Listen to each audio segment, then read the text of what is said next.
Hello everyone, today we will talk about how to fix or how to solve the problem of CiCi app.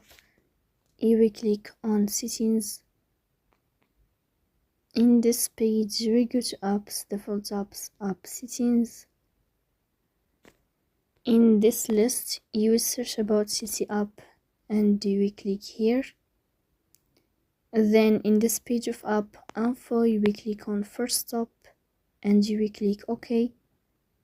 Here you will enter to the window of storage. Then you will click on clear cache. You can turn off your Wi-Fi and you can wait a moment to turn on your Wi-Fi again to fix that problem. So if it's not working with you, then you can update your app on Play Store.